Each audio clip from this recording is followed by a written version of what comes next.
तो इस वीडियो में हम सॉल्व करेंगे विलोपन विधि और प्रतिस्थापन विधि द्वारा समीकरण कैसे हल करते हैं। बिल्कुल जीरो, बिल्कुल बेसिक, बहुत ही अच्छे तरीके से आपको हम समझाने वाले हैं। तो पहले हम विलोपन विधि द्वारा समझते हैं, फिर इसके बाद हम प्रतिस्थापन विधि द्वारा समझेंगे। ठीक है, तो दो समीकरण दे रखी हैं। 2x + 3y = 13 पहली समीकरण है, और दूसरी समीकरण है 4x + 5y = 23। जो x और y दिए हुए हैं ये चर हैं, और इनके जो गुणा में है वो गुणांक है। तो x के गुणा में क्या है 2, तो x का गुणांक क्या हुआ 2। यहाँ पे y के गुणा में क्या है 3, तो y का गुणांक क्या हुआ 3। यहाँ पे y का गुणांक क्या है 5, क्योंकि y के गुणा में है। यहाँ पे x का गुणांक क्या है 4, क्योंकि x के गुणा में क्या है 4। ठीक है, जो उसके गुणा में होगा x या y के, वही उसका गुणांक होता है। अब हम विलोपन विधि द्वारा समझते हैं। देखो, नाम से समझ में क्या आता है, विलोपन, विलुप्त करना।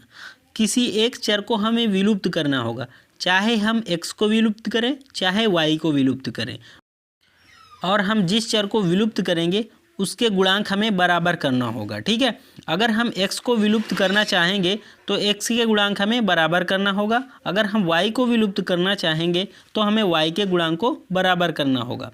तो देखो, जिस चर के गुणांक बराबर करना आसान होगा उसी को हम विलुप्त कर देंगे। ठीक है, तो x के गुणांक बराबर करने के लिए हमें समीकरण 1 में हमें कितने का गुणा करना होगा 2 का, क्योंकि यहाँ पे 2 है और 2 का गुणा कर देंगे तो यहाँ पे 4 हो जाएगा। तो x के गुणांक बराबर हो जाएंगे, यहाँ पे भी 4, यहाँ पे भी 4। तो जिस चर के गुणांक बराबर करना आसान होगा उसी को हम विलुप्त करेंगे। ठीक है, आपको समझना है।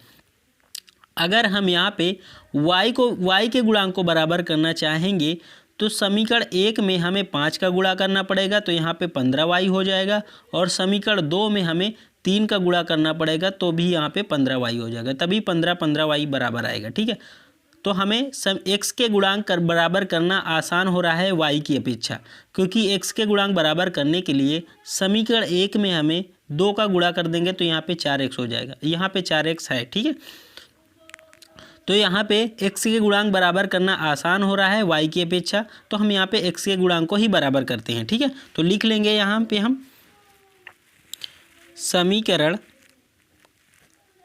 1 में 2 का गुणा करने पर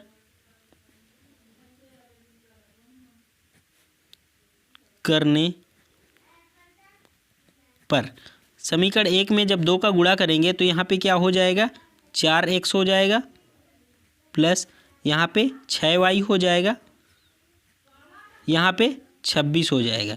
इसको हम समीकरण 3 कर लेते हैं। ठीक है, अब देखो 4x, इसमें समीकरण 2 में 4x है ना, x का गुणांक क्या है 4 है। यहाँ पे समीकरण जो 3 निकली है उसमें भी x का गुणांक क्या है 4 है। तो जब गुणांक बराबर हो गया तो इसको हम जोड़ या घटा सकते हैं। ठीक है, दोनों प्लस में है, 4x दोनों प्लस में है, तो हम क्या करेंगे घटाएंगे। ठीक है, तो लिख लेंगे समीकरण 2 और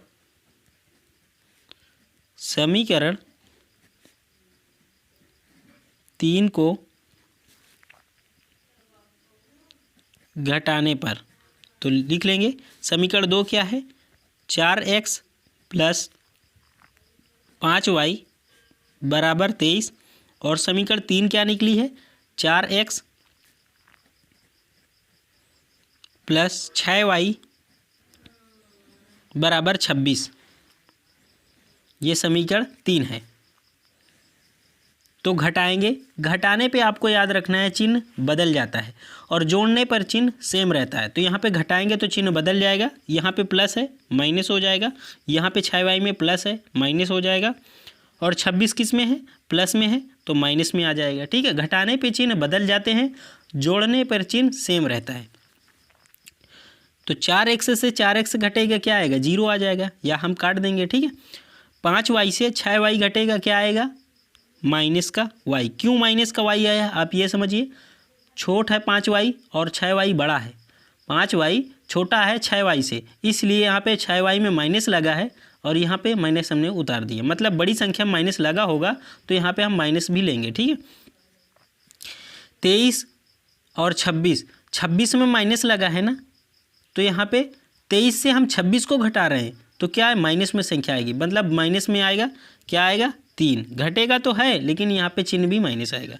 अब यहाँ पे माइनस है, यहाँ पे भी माइनस है, तो माइनस माइनस कट जाएगा, तो y बराबर क्या आ जाएगा, 3 आ जाएगा। अब जब y बराबर 3 आ गया है, मतलब एक चर का मान हमारा निकल आया है, तो हम दूसरे चर का मान भी निकाल लेंगे। कैसे? किसी भी समीकरण में रख दें, चाहे 1 में रख दें, चाहे 2 में रख दें, चाहे 3 में रख दें। y का मान चाहे 1 में रख दें, चाहे 2 में रख दें, चाहे 3 में रख दें, हमारा x का मान बराबर ही आएगा। तो जिसमें आपको आसान लगे आप उस समीकरण में रख सकते हैं। तो यहाँ पे हम समीकरण 1 में ही रख देते हैं। तो यहाँ पे आपको लिखना पड़ेगा समीकरण 1 में y बराबर 3 रखने पर, तो समीकरण 1 क्या है, 2x + 3y बराबर 13। 2x + 3 y की जगह हम क्या मान रखेंगे, 3 रखेंगे, बराबर 13। 2x बराबर, इस यहाँ पे 3 त्रिक 9 हो जाएगा ना, प्लस में रहेगा ना, इसको हम डायरेक्ट उस पार भेज रहे हैं, यहाँ पे हम लिख नहीं रहे हैं, ठीक है। तो ये पहले हम 13 को लिखेंगे, फिर जो हमारा ये 3 त्रिक 9 प्लस में था उस पार जाएगा तो माइनस में जाएगा। तो इस बार किस में आया, माइनस में। अभी हमने यहाँ पे लिखा नहीं था, ठीक है, डायरेक्ट उसको भेज दिया उस पार। तो 2x, 13 से 9 घटेगा, क्या आएगा, 4 आएगा। तो x बराबर 4/2। यहाँ पे x के गुणा में क्या है, 2, मतलब x का गुणांक क्या है, 2। जब ये गुणा में है तो बराबर के उस पार जब हम भेजेंगे तो किस में जाएगा, भाग में। यहाँ पे गुणा में था, बराबर के उस पार भेजेंगे तो किस में, भाग में गया। अगर प्लस माइनस में होता तो उधर प्लस माइनस बराबर भी उस पार प्लस माइनस में जाता, ठीक है। तो 2 दूनी 4, यहाँ पे x बराबर क्या निकला, 2, ठीक है। x बराबर 2 निकला और y बराबर 3 निकला। इसी क्वेश्चन को हम प्रतिस्थापन विधि द्वारा सॉल्व करते हैं, ठीक है। तो चलिए इसको हम प्रतिस्थापन विधि द्वारा देखते हैं। तो यहाँ पे हम प्रतिस्थापन विधि द्वारा भी समझ लेते हैं। तो देखो, प्रतिस्थापन विधि नाम से हमें क्या समझ में आता है, प्रति मतलब कॉपी होती है, प्रतिस्थापन मतलब कॉपी को स्थापित कर देना। तो कॉपी को क्या स्थापित कर देना, देखो यहाँ पे 2 चर हैं x और y, किसी एक चर के मान को हम निकालेंगे और उसको कॉपी करके दूसरी समीकरण में हम रख देंगे। चाहे हम x के मान को निकालें, चाहे y के मान को निकालेंगे, फिर हम उसको कॉपी करके दूसरी समीकरण में मान रख देंगे। देखो, और हम उसी समीकरण के चर को कॉपी करेंगे जिसके गुणांक आसान हो, मतलब कम हो। यहाँ पे x का गुणांक 2 है, यहाँ पे y का गुणांक 3 है, यहाँ पे 13 है, यहाँ पे 4 है, यहाँ पे y का गुणांक 5 है, यहाँ पे 23 है। तो किस में छोटे छोटे अंक हैं, पहली समीकरण में, मतलब पहली समीकरण को ही हम कॉपी करेंगे। तो यहाँ पे देखो, पहली समीकरण लिख लेंगे, पहले लिख लेंगे समीकरण 1 से। समीकरण 1 क्या है, 2x + 3y बराबर 13। तो चाहे हम x बराबर मान निकालें, चाहे y बराबर मान निकालें, फिर उसको हम कॉपी करके दूसरी समीकरण में रख देंगे, ठीक है। तो देखो, अगर हम x बराबर पूरा मान निकालेंगे तो 2x बराबर 13 और 3y को उस पार भेज देंगे तो किस में जाएगा, माइनस का 3y हो जाएगा। हम y बराबर पूरा मान निकाल रहे हैं, ठीक है। अब यहाँ पे x के गुणा में क्या है, 2, मतलब x का गुणांक क्या है, 2, तो इसको भी हम उस पार भेजेंगे। x बराबर यहाँ पे गुणा में है तो उस पार किस में जाएगा, भाग में जाएगा। तो क्या आ जाएगा, 13 - 3y/2। तो x बराबर पूरा मान क्या हमने निकाल लिया, 13 - 3y/2। ये हमने मान पूरा निकाल लिया, इसको हम कॉपी कर लेंगे, ठीक है। आपको इतना, आप y बराबर भी निकाल सकते थे। अगर यहाँ पे आप 3y को रोक लेते इस बार और 2x को आप उस पार भेज देते, तो यहाँ पे 13 - 2x हो जाएगा। और यहाँ पे जो y गुणा में था, y के गुणा में 3 था, इसको भी हम बराबर के उस पार भेज देते, तो y बराबर टोटल क्या निकल आता, 13 - 2x/3 निकल आता, ठीक है। आप y बराबर भी मान निकाल सकते थे। अब ये भी जो हमने निकाला है x बराबर पूरा मान, इसको हम दूसरी समीकरण में पेस्ट कर देंगे, मतलब रख देंगे। तो लिख लेंगे समीकरण 2 में x बराबर 13 - 3y/2 मान रखने पर, समीकरण 2 क्या है, 4x + 5y = 23। तो लिख लेंगे 4x + 5y = 23। 4x की जगह ये वाला पूरा मान रखेंगे, 13 - 3y/2 + 5y बराबर 23। अब देखो इस कोष्टक को हटाएंगे तो यहाँ पे इसमें मल्टीप्लाई ही करना होगा, तो इसका हम इसमें पूरे में गुणा कर देंगे, तो 13 चौक 52 हो जाएगा और ये 4 तियाँ 12y हो जाएगा, क्योंकि ये 4 का ऊपर ही गुणा होगा, ठीक है, नीचे नहीं गुणा करेंगे। बटे 2 है तो बटे हम 2 कर देंगे प्लस 5y, ये 23 दिया हुआ है। देखो इसको हम इससे काट सकते थे यहाँ पे, ठीक है, लेकिन हमने आपको काटा नहीं है, आपको पूरा टोटल मल्टीप्लाई करके दे रहे हैं। तो देखो यहाँ पे इसके नीचे क्या है 1, अगर यहाँ पे आप भिन्न सालों करना चाहेंगे तो आप भिन्न सालों करेंगे तो ये क्या हो जाएगा 52 माइनस 12y, इस 2 का भी इसमें मल्टीप्लाई हो जाएगा प्लस 10y बटे 2 हो जाएगा बराबर 23।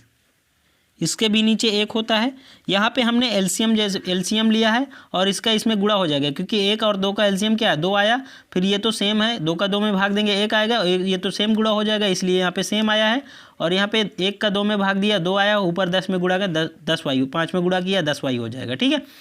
अब यहाँ पे हम तिर्यक गुणा कर देंगे, 1 का इसमें पूरे में होगा, ऐसे हम गुणा करेंगे, ठीक है, मतलब 23 का 2 में गुणा करेंगे और 1 का इसमें पूरे में करेंगे। जब 1 का इसमें पूरे में करेंगे तो ये सेम आ जाएगा, तो लिख लेंगे 52 माइनस 12y प्लस 10y बराबर, ये क्या 23 दूनी 46 आ जाएगा, ठीक है। तो 52, यहाँ पे 12y है और यहाँ पे 10y है, तो यहाँ पे घट कर क्या आएगा माइनस का 2y, क्योंकि बड़ी संख्या में माइनस लगा हुआ है, बराबर 46। अब इस 2y को हम इस पार रोक लेंगे और इस 52 को उस पार भेज देंगे, तो यहाँ पे 52 किस में है प्लस में है, तो यहाँ पे क्या हो जाएगा 46 माइनस 52, उस पार किस में जाएगा 52 किस में जाएगा माइनस में जाएगा, तो यहाँ पे माइनस का 52 माइनस का 2y, ये 46 से 52 घटेगा कितना आएगा माइनस का 6, बड़ी संख्या में माइनस लगा है इसलिए यहाँ पे भी माइनस आएगा, ठीक है। तो दोनों माइनस माइनस प्लस हो जाएंगे, तो y बराबर मान क्या निकल आएगा 6/2। अब y बराबर जब 6 में 2 का भाग देंगे 3 आ जाएगा, तो y बराबर मान क्या निकला 3। अब जब y बराबर मान 3 निकला है, अब हम इसको किसी भी समीकरण में रख दें, चाहे 1 में रख दें, चाहे 2 में रख दें और चाहे यहाँ पे हम रख दें, तो जो हमारा x का मान निकलेगा वो बराबर ही निकलेगा, ठीक है। तो x का मान यहाँ पे 3, y का मान कितना निकला है 3, तो यहाँ पे हम रख लेते हैं, लिख लेंगे समीकरण 1 में y बराबर 3 मान रखने पर, तो समीकरण 1 क्या है 2x प्लस 3y बराबर 13, तो 2x प्लस 3y की जगह क्या रखेंगे 3 बराबर 13, 2x बराबर 13, 2x 13, ये 9 उधर जाएगा किस में माइनस में, तो x बराबर ये इसमें गुणा में है, उधर किस में जाएगा भाग में, तो ये घट कर क्या है 4 और ये जो इसमें गुणा में है भाग में आ जाएगा, तो x बराबर क्या निकला 2, x बराबर 2 निकला और y बराबर हमने क्या निकला 3 निकाला। और विलोपन विधि में भी हमने x बराबर 2 y बराबर 3 मान निकाला था। तो क्वेश्चन हमारा सॉल्व हो गया। विलोपन विधि और प्रतिस्थापन विधि द्वारा हमने समीकरण को सॉल्व कर लिया है। वीडियो अच्छी लगी हो तो वीडियो को लाइक कर देना और चैनल को नहीं सब्सक्राइब किया है तो चैनल को सब्सक्राइब कर देना। Thank you.